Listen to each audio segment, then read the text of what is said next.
Good evening, everybody. Here is the latest as we have it. Unfortunately, Hurricane Milton has re-energized and back to a Category 5 hurricane. It will continue to be a major hurricane upon making landfall. Duval County is currently under a hurricane watch, a tropical storm warning, and a storm surge warning. Tropical storm winds may start getting the bands in by Wednesday evening. Heaviest winds now are expected overnight on Wednesday into Thursday morning. Hurricane force gusts are possible along the ocean and the riverfronts during that time. I know that all of you have noticed that the timeline on this keeps getting pushed back to later and later and later. So we are trying to keep a handle on that as much as possible. But what it makes me want to say to you is, while we were at first thinking the worst of this was going to hit us overnight, that may in fact not be the case. It may be closer to dawn before we see the beginning of the worst effects of this. I want to just caution people to still please make a plan to try to stay off the roads once I know it's tough when it's not nailed down, but they're doing the best they can with those forecasts, those time forecasts. But it looks now like we may have some people that are out and about, and I'd love for you to stay off the roads if you can. Some good news, it is now looking like the most severe rain bands will be a little bit to our south. If you notice, the storm's gone a little bit to the south, which means that we may not get quite the amount of rainfall we're expecting. However, we're still going to get more rainfall than we got with Helene. So there's still going to be river flooding. There's still going to be surge on the coast. So please continue to take this seriously. I'm just telling you that because any little bit helps, right? So we are expecting river flooding at the height of the storm and peak tides after the worst of the storm has passed. That could carry into Thursday evening. We're asking you to stay off the roads again. Decide where you're going to shelter as soon as possible and stay there. And please try to stay off I-95, I-295, or I-10, as those interstates are jammed with folks who are trying to get out of harm's way from other parts of the state. So please stay off the interstates if you possibly can.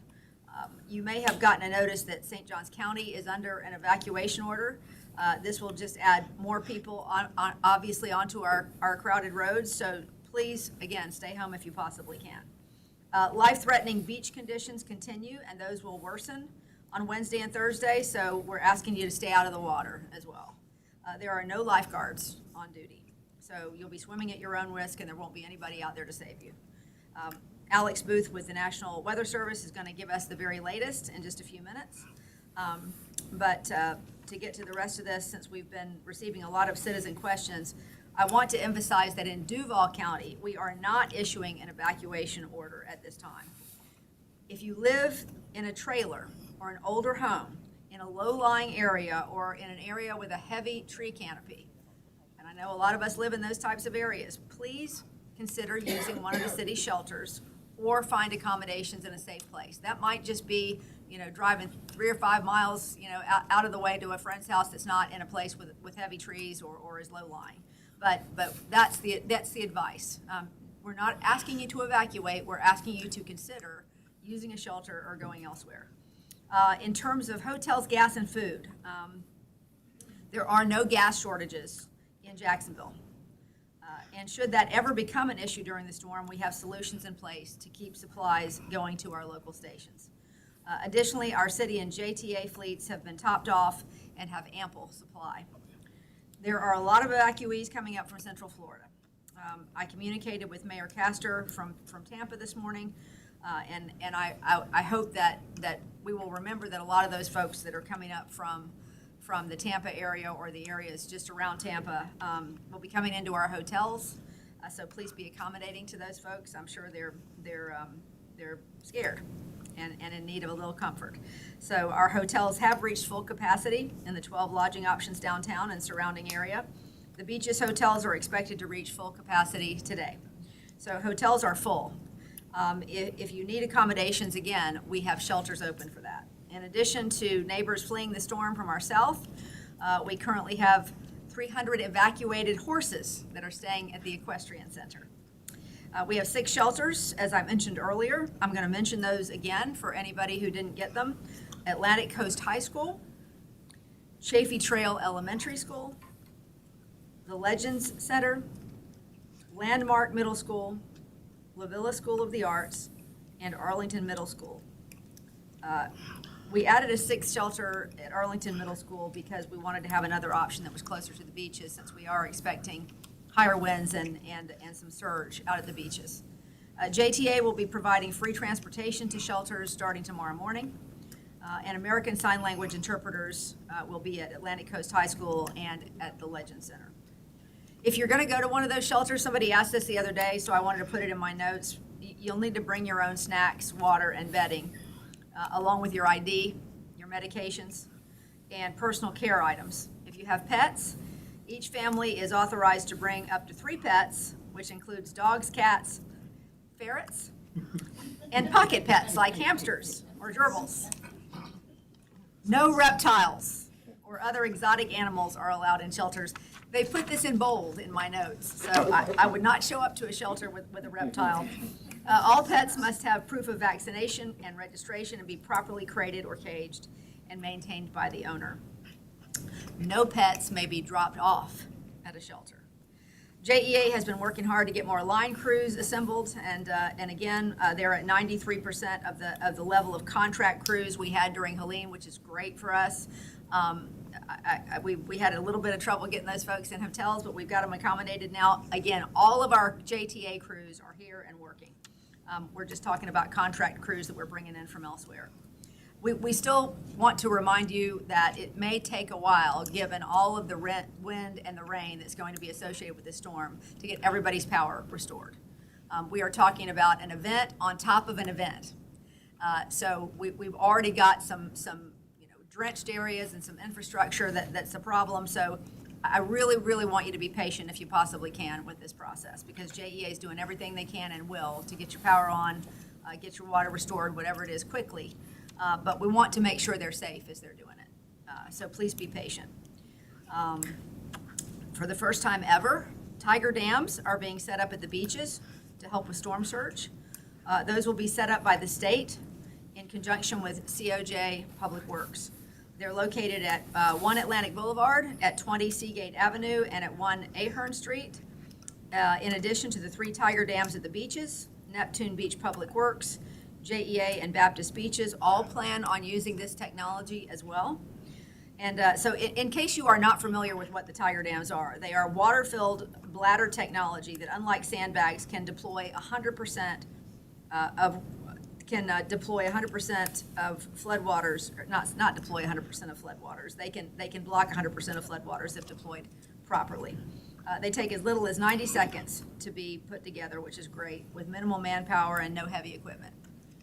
We have 7 pumps that are out at the LaSalle pump station, and another one to handle the roadway flooding in San Marco.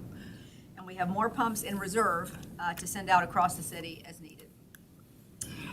We've got 6 ERAT teams across the city in Riverside and the west and north sides, Mandarin and East Arlington. We also have urban rescue teams staged at the Prime Osborne Center. And we have 3 swift water teams on the west side, the south side, and the beaches. Ken Knight Drive, as always, is going to be terribly flooded. We really, really encourage anybody that's over on Ken Knight Drive to get into a shuttle. JTA is providing free shuttles from Ken Knight Drive starting at 8 a.m. tomorrow through the duration of the storm. And that pickup is going to be at bus stop 3991 at Ken Knight Drive and Moncrief Road. Residents will be transported to the Legend Center from Ken Knight Drive. JTA will continue to run regular operations on JTA's fixed bus route, BRT First Coast Flyer routes, connection and ready ride service, as long as it's safe to do so Wednesday and Thursday. And Friday operations are to be determined based on the storm. As I said, because the timing keeps shifting a little bit on us, we're just going to have to follow that. And I wish we could give you a more definitive answer on exactly when we're going to have the worst conditions. But please stay tuned to your local meteorologist, and also make sure that you're simply battening down the hatches and prepare to just hunker down for a little while. The Magenta line will not run October 9th and 10th. The St. Johns River Ferry is now closed through October the 10th. The Skyway will close the evening of this evening, and that'll be through the 10th as well. JTA will communicate any service disruptions through their website, social media channels, and the MyJTA app, along with Jack's Ready communications.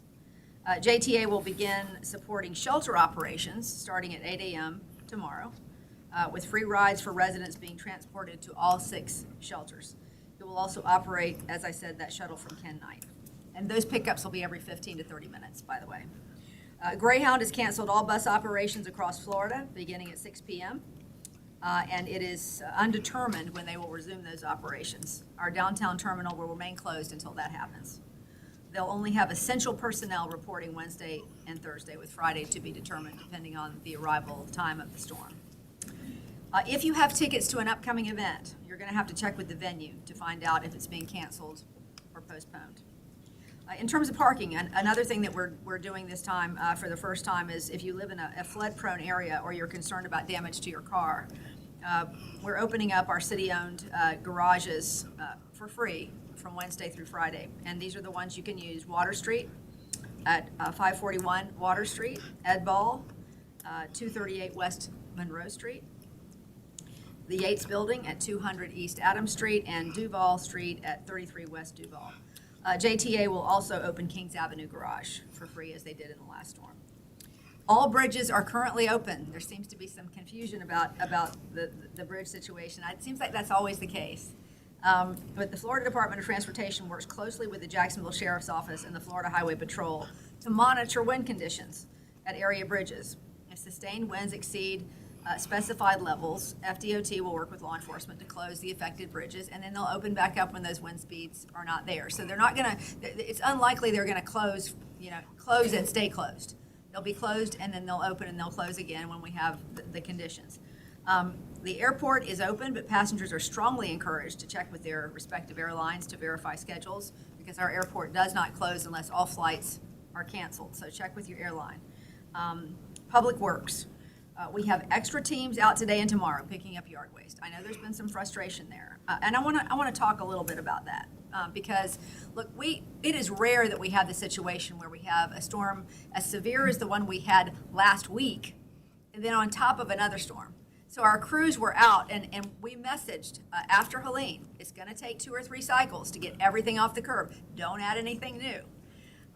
So I want you to understand we are doing the very best we can. Our crews are out there working hard. We've got extra crews picking up yard waste. They are prioritizing neighborhoods that will face the worst wind and flood threats, and then move out from there. Because of this prioritization by neighborhood, you do not need to contact 630 City to report a missed pickup. We just ask you that if we get into the time when the storm is going to arrive and you have things that may become flying projectiles, move those close to the house or move them to a place where they're not going to fly around if you possibly can. And we will get to them. We're doing the very best we can to get to all of it. The beaches, municipalities, and Baldwin have also added extra teams to pick up yard waste in their communities. And we simply ask for your continued patience and all that. There's been a lot to pick up. Our various public works teams are also taking care of trees, clearing drains, inlets, ditches, and securing loose items in advance of the storm. All Thursday solid waste collections, garbage, recycling, and yard waste will be suspended. Thursday collection for garbage and recycling will be rescheduled to Saturday. Friday collection of garbage and recycling is anticipated to occur as normally scheduled. And yard waste and debris collections will resume in an ongoing manner on Friday until all of the Helene and Milton debris is picked up. And hopefully this is our last rodeo this season. I know y'all are well, unless you enjoy this sort of thing, I know you're probably wishing you could move on to something else, and we are too, but we want to just make sure that everybody's safe. And we're going to make sure that that's the case. You got 630 City to call for anything that you need that is not emergent, and those hours will be 8 a.m. until 9 p.m. tonight, then going into 24-hour mode tomorrow until the storm passes, and we have an understanding of where the damage is. And of course, as always, make sure you visit jacksready.com/Milton for any additional information from all the latest that is happening with the storm and with our efforts here at the city. And now I'd like to turn it over to Alex for the latest on the storm. Good evening, Alex Booth, the National Weather Service. Just a quick overview on the current state of Hurricane Milton. It is a Category 5, as the mayor mentioned. So I hope Mayor Deegan is right. This should be the last rodeo we're all hoping this hurricane season. But she made a really strong point, and that is be home during the hurricane. While she was talking about it, it reminded me of a storm a couple of years ago. A man out driving around during a storm, a tree fell on his car, and he was killed. So I asked him, like, when should everybody be home tomorrow night? He said, when the sun sets. By the time the sun sets tomorrow night on the First Coast, make sure you're home and you stay put. And a friendly tip here, a mistake I made. Years ago, I didn't think about it. I left the wash in my wash machine. Our power went out, and when I opened that lid, whoo, the mildew was there. So take care of all the stuff at home, thinking that maybe your power might go out. That's right. So we do want to let you know, because something I see on social media, people keep asking about evacuations. For Duval County right now, there are no mandatory evacuations. However, if you live in a mobile home, or if you live in a low-lying area, or if you live in an area where there's a lot of trees around you and you don't... The heavier winds arrive overnight early Thursday morning, and carry through Thursday into potentially the early afternoon hours as Milton makes its way into the Atlantic and off the Florida coast.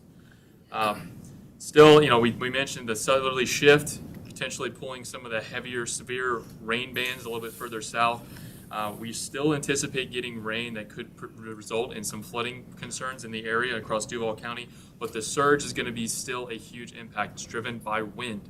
We are still anticipating tropical storm force winds to strong tropical force winds sustained at the coast, at the ocean front, and in the riverfront areas. That is going to drive water into the coast, into the river, resulting in surge along the beaches of 3 to 5 feet. That's going to be reaching the the edge of the dunes here at times of high tide, and there's going to be waves on top of that splashing over. So the beaches are going to be a very dangerous place come Thursday night, or early Thursday through Thursday morning. In the St. Johns River, the surge is also going to be fairly considerable. 2 to 4 feet of inundation will be possible. We already have elevated tides there, and they have been elevated for the last 4 days.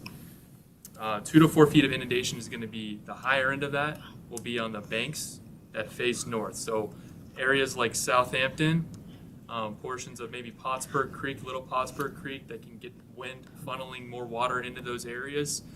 Portions of the intercoastal waterway toward JTB, where we start to see some constriction in the intercoastal.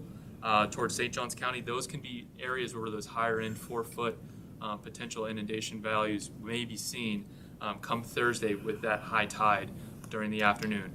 And it's worth mentioning that successive high tides, especially in the river, will see elevated tides even after Thursday evening, and maybe carrying through into Friday as well. And one more mention about the tidal flood in the river is that the rainfall, even though it's lessening over us, there's still considerable amount of rain forecast across central Florida. And the St. Johns River drains northward through Jacksonville. That's going to prolong tidal flooding through the weekend into next week, when we expect higher astronomical tides, which is a yearly occurrence here at this time in October. So those will combine to continue to exacerbate the issues on the river through next week. As far as considerations for tonight into tomorrow, the preparations should be done by tonight at the latest early tomorrow morning, with the storm being a little bit later, and then going into hunker down phase with these winds starting to arrive and getting pretty strong towards tomorrow night and through Thursday. Thank you. That's all. Okay. Questions for me or for any of our experts back here?